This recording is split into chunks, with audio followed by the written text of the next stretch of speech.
So according to OCBC's pitch book, Hang Seng Stock Connect 80 Index is the best performing Chinese index over the past 6 years and 5 months. And this immediately raised a ton of questions in my head, and I'm going to go through all of them in this video. First of all, why did they end it on 1st April 2021 when the data is reported on the 30th of June 2021? I'm going to ignore the fact that 1st of April is April Fool's Day and that it's on my birthday. So for some of you that saw the pitch book for the first time around, you'll be wondering, what's up with so many Chinese indexes like the Hang Seng Stock Connect 80, the Shanghai Shenzhen CSI 300, the MCSI China Index? Aren't they like kind of the same thing? No, they are not. And then for some of you that are a little bit more experienced, you'll be wondering, why is it that they chose the Hang Seng 80 Index when there's the Hang Seng 500 Index, which is much more representative of the Chinese market? But before we can even decide, so I've got my laptop with me right now. I'm going to run through the research that I have compiled for you guys, so stick with me. Okay, so before we can even decide if this is a good ETF to buy, I had to really start from scratch and research what are the different markets in China, and the more I dig and dig and dig, the deeper the rabbit hole goes. In fact, so much information and so much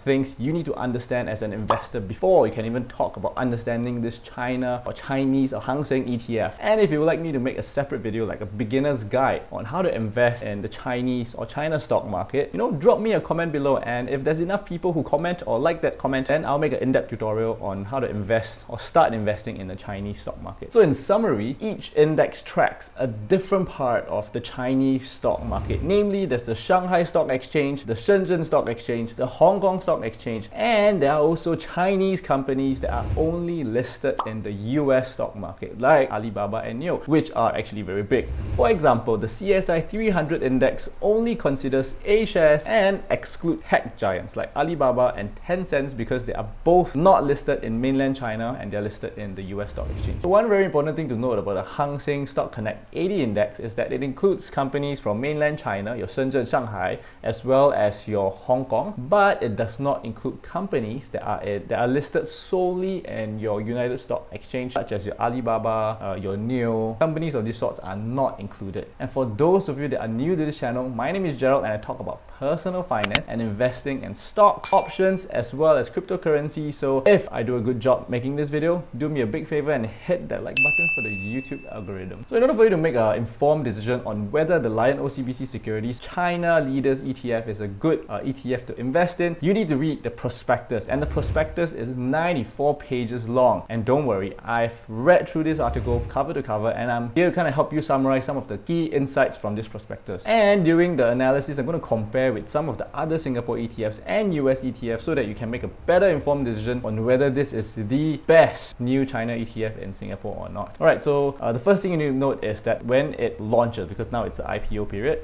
so when it launches in the Singapore exchange, the ticker symbol is going to be YYY for Singapore dollars and YYR if you want to use renminbi. So here are some important points in the prospectus that you should take note of. The first is point number 3, which is the fund aims to follow the Hang Seng Stock Connect China 80 Index. And interestingly, if you look at the Hang Seng index, it actually has 106 stocks when it says Hang Seng 80 Index. Why is that so? So according to the OCBC pitch book, some of these stocks are listed or duplicated in multiple exchanges. So the same company, lists their shares in 2 different exchanges, and therefore both of them are owned. And as a result, you have 106 stocks, but a total of 80 constituents. Did I get it right? Yeah, I think so. Okay, so the next important point is 7.6, which is that the fund is not actively managed. And that's a good thing, because not actively managed means it's not prone to human error and lower fees. And lower fees is always a good thing when it comes to the ETF. And the next important point is 4.1. And there's 2 parts to this. The first is that it does not use derivatives. And that is fantastic as well, because that means that I don't have a counterparty risk. So when an ETF uses derivatives, right, they use it through like options or warrants or futures or anything of the sort. Basically, when you deal with a middleman for a contract, if the middleman gets into trouble, goes bankrupt, essentially the contract that you have can be worthless. So in this case, this ETF does not deal with derivatives. They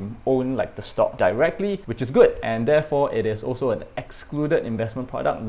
And excluded sounds like a bad thing, but actually it's a good thing, because this means that it's simple to understand. There's no need for you to show that you are very smart to MAS in order for you to qualify to buy this ETF, meaning anyone can buy it with a simple quiz. And the next thing in 4.1 is that the index security and industry weightings are capped. So for index security, they are capped at 8%. Industry weighting is 40%. So what this means is that this fund is more diversified because they cap the weightage to 8%, just like the Hang Seng 80 index itself. So if you compare this with some other index, right, some of them have as much as like 14% share in just one company because the company is just so big. So another very important point is point 21, in which the fund intends to declare annual dividends, less expenses, on June every single year. So yes, money into your pockets. But on the other hand, if there's money coming in your pockets, you also need to think dividend withholding taxes. Dun dun dun. So next point, point 38, lot sizes are in 10 instead of the usual 100 in the Singapore stock market, which is great. So you can buy it as low as like $20-ish when it's actually announced, because during the IPO, the minimum sum is $2,000. So that's really the brief overview of what this ETF is about. So now let's dig deeper. When I dig deeper, I found 7 interesting facts about this ETF. So number 1, even though they posted that it has the highest return compared to all the other indexes, what I found was a little bit different. So indeed, in terms of the Hang Seng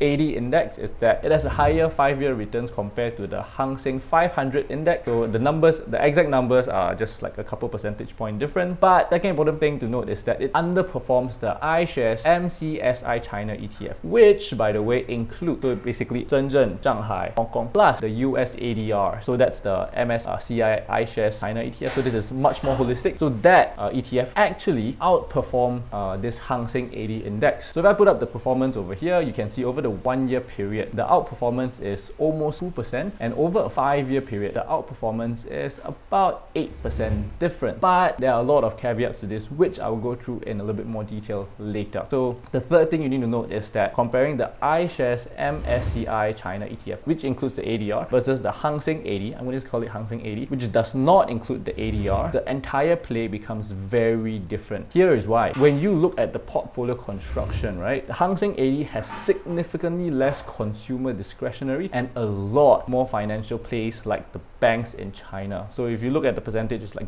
double the number of banks compared to MSCI iShares, right? And just to let you know, I really have no idea how to feel whether having more banks versus consumer discretionary is a good thing or a bad thing. I don't know. What do you think? Let me know in the comment section below, because I'd love to learn a little bit more details too. So interesting fact number 4 is that, as you guessed it, this Hang Seng 80 is not fully representative of all the Chinese companies, because it may seem like a small thing, but they actually miss out some very important and powerful companies such as your Alibaba, your JD.com, which is Alibaba's big competitor, and NIO. So NIO is the electric car company. Big companies were missed out. So that's a very bad thing. But on the other hand, it's also somewhat of a very good thing, because logically this would mean that this index would be significantly less affected by the recent Chinese government US listing crackdown. So we really don't know if this Chinese government crackdown is going to have like permanent damage to the performance or listing of those companies that are listed solely in the US. If it does, then this Hang Seng index will do a lot better. If it doesn't, then it wouldn't do any better. So bear that in mind. There's pros and cons to this. And interesting fact number 5 is that when I start to read in a lot more details of the currency risk, I realized that a lot of China-based or China ETFs are susceptible to a lot of currency risk. And this Lion-OCBC ETF is susceptible to a lot less currency risk if you're a Singaporean like me. Because a lot of the ETFs, their main currency is in US dollars, which means you are subjected to 2 currencies, because the underlying purchase is in Hong Kong dollars or renminbi, right? And then the fund switches it back to US dollars, and then if you redeem, you need to switch US dollars back to Singapore dollars. So you're risking Hong Kong dollars, renminbi, US dollar, and then to your Singapore dollars. So there's a lot of currency risk going on. So if you invest over the long term, that could mean that your portfolio is a lot more uncertain. Whereas in this Lion-OCBC ETF, it's really just renminbi and a little bit of Hong Kong dollars, if I'm not wrong, to Singapore dollars. Bam! And if based on the currency prediction, right, if you look at renminbi, Hong Kong dollars in Singapore, they are projected to go strong over the next year. But if you look at the US dollars and you compare it to the 1-year projection, it is projected to fall. So as an investor, if I'm thinking of buying an ETF, I wouldn't want to invest an ETF based in US dollars anywhere near as much as one that's based in Singapore dollars. And those that are based in US dollars are like your New York Stock Exchange iShares MSCI China ETF, which I talked about. And in your Singapore stock market, your X-Trackers MSCI China UCIT. Even though it says Singapore dollars, if you read the prospectus and the details, it's in US dollars. So you're still subjected to the currency risk, even though you're investing in Singapore dollars. But bear in mind, when it comes to currency prediction or projections, it's a prediction, projection, and it could be wrong. But nonetheless, having 2 currency risks is always worse than having 1 currency risk. And if I miss out any information, again, feel free to check them out or leave them them in the comment section below where we can have a good discussion over there. Alright, so interesting fact number 6, and that is no additional dividend withholding taxes. That's right, so China by default charges a 10% dividend withholding tax, but any of the funds that are based, let's say in the US or Ireland, Luxembourg, European countries, basically they also have an additional layer of dividend withholding tax. So for example, right,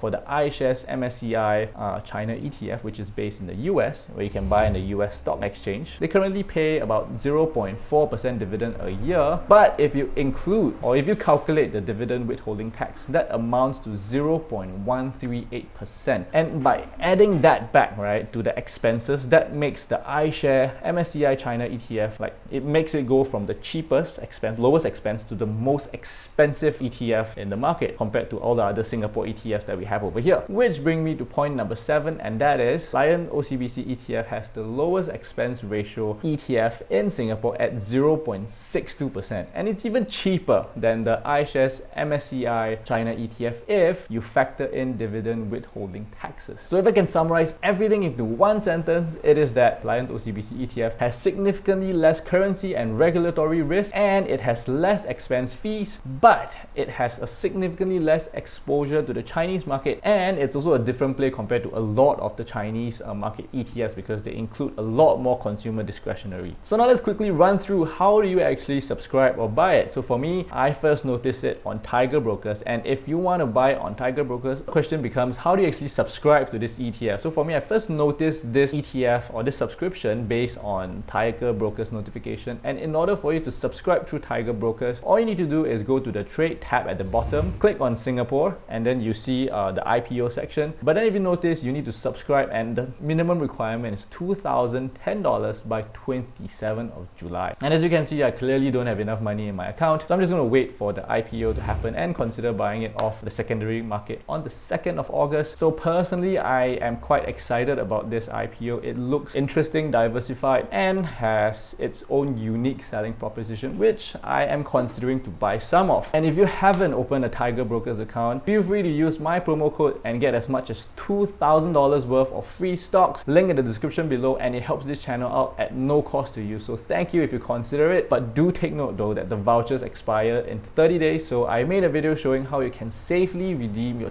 Tiger stock vouchers over here, or you can check out what YouTube recommends you over here, and I'll see you in the next video every Friday. Take care everyone, or Friday I try my best to. Oh, by the way, did you notice for this video I especially wore a red shirt so that, you know, it represents prosperity, money making in the Chinese market, but to the rest of the world, red is like a bad stock market day when green is good.